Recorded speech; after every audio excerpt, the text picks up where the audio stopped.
Hello and welcome to English Learning Hub. In this video, we're going to teach you some advanced C2 idioms that will help you build your vocabulary and feel confident speaking in English conversations. Let's get started. A drop in the bucket. It means a very small amount compared to the amount needed. Or something small and unimportant, especially when compared with something else. For example, all the money we raised was just a drop in the bucket. We were paid about $50,000, but that was a drop in the bucket.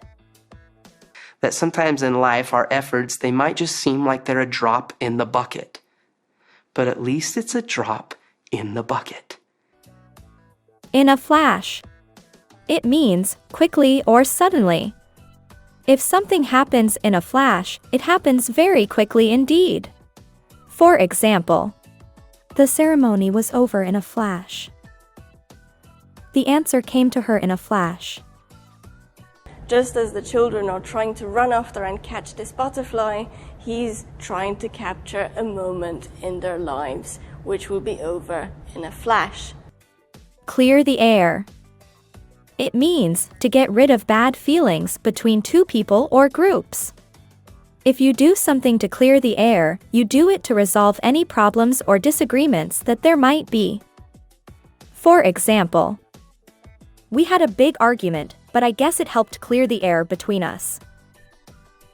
His letter has cleared the air. We now know where he stands. Do not let days, weeks, or months go by if something upsets you. You want to clear the air fast and forgive completely. Down in the dumps. It means sad or depressed.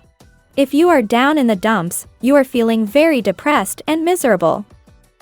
For instance, she's a bit down in the dumps because she failed one of her exams.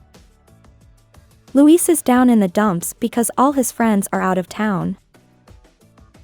There's always little kids that are very quiet, they're on a ventilator, they have oxygen, and they seem very, down in the dumps, rightly so, right? And when you start to engage with them and you see a smile.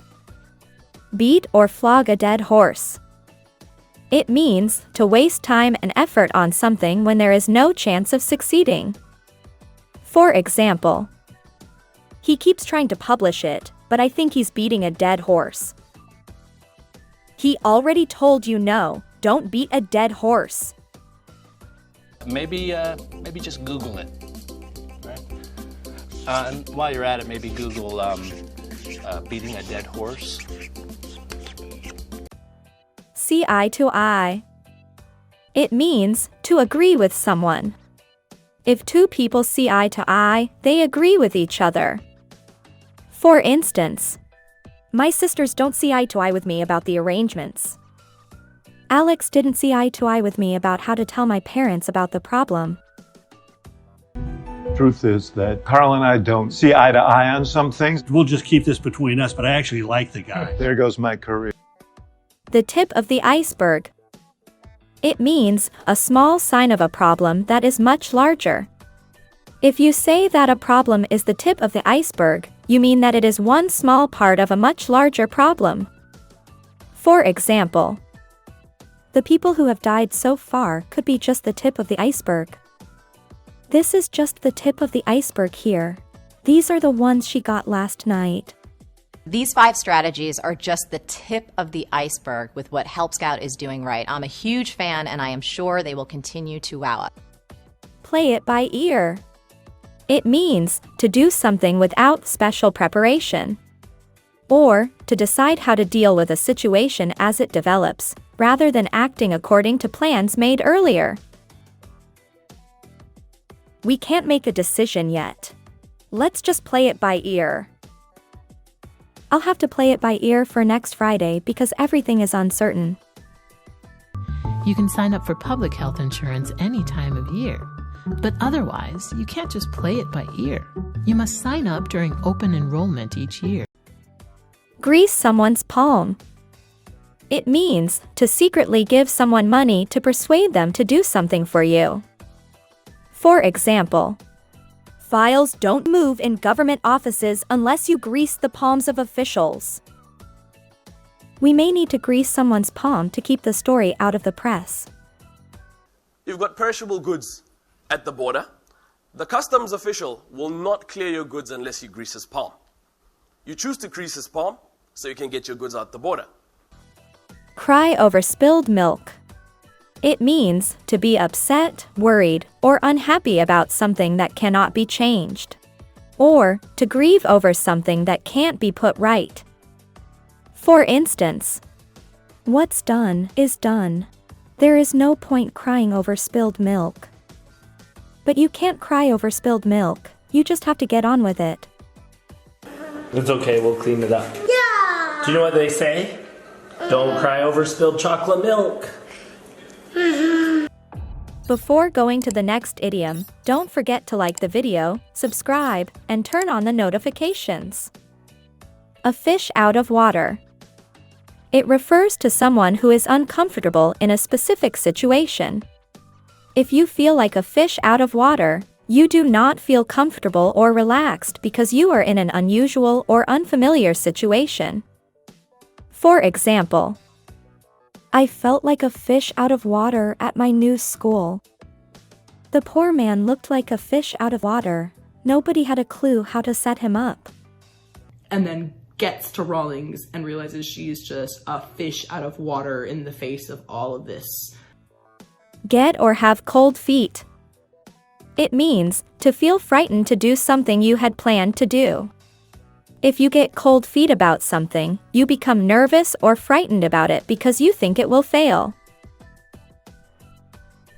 I was going to try bungee jumping, but I got cold feet. I get cold feet for whatever reason, but you are not going to analyze me.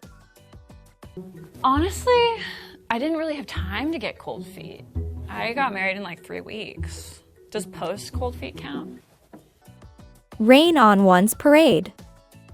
It means to do something that spoils someone's plans. For example, I don't mean to rain on your parade, but I have some bad news. It was only after they rained on his parade that he got upset. Puts a little top hat of poop on my good mood.